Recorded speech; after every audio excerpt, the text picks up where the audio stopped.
Supreme court में NEET UG paper leak case और साथ ही एनटीए यानी कि नेशनल टेस्टिंग एजेंसी रिफॉर्म को लेकर एक काफी बड़ी सुनवाई हुई है। इस सुनवाई के चर्चे को पॉइंटर्स में समझेंगे। इस पूरी सुनवाई के सभी जितने भी मुख्य जानकारी है ये अपडेट्स को बिल्कुल सरल भाषा में समझेंगे कि आखिर पूरे कोर्ट का मामला एनटीए पे आखिर कैसे टिकता है।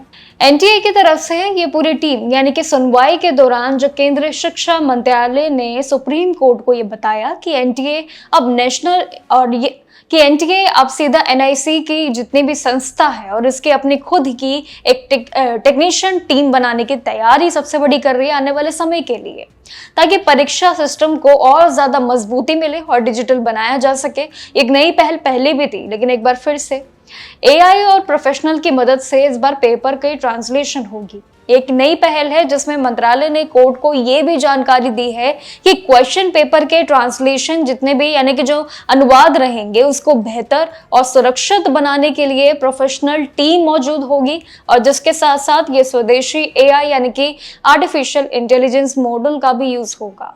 इसमें ये इस्तेमाल किया जाएगा और इस बार नई रणनीतियों की भी तैयारियां चल रही है आने वाले नीट परीक्षाओं के लिए।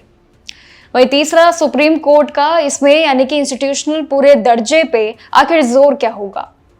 देखिए, यहाँ पे जस्टिस नरसिम्हा की बेंच में ये जरूर कहा है कि एनटीए की व्यवस्था को सिर्फ कागजों और साथ ही ये सभी बाकी सीमित पे रख के पूरी तरीके से इंस्टीट्यूशनल बनाना जरूरी होगा, काफी ज्यादा जरूरी है।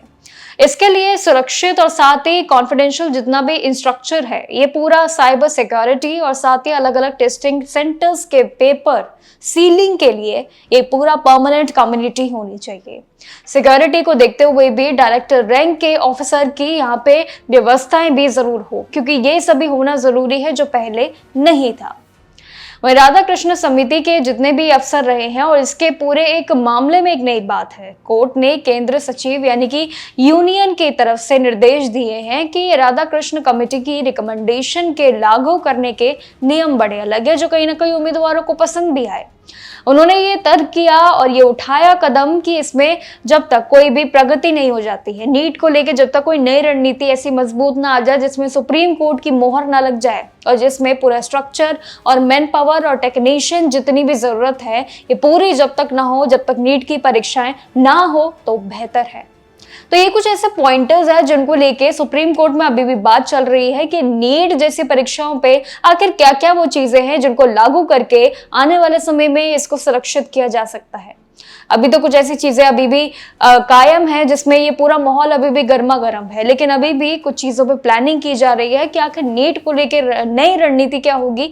आपके हिसाब से क्या हो सकती है, कमेंट सेक्शन में बताइएगा। बाकी ये पॉइंटर्स आपको कैसे लगे, क्या लगता है ये सभी पॉइंटर्स सक्सेसफुल हो पाएंगे आने वाले समय में, कॉमेंट सेक्शन में राय जरूर दीजिएगा। बाकी जानकारियों के लिए देखते रहिएगा जागरण जोश।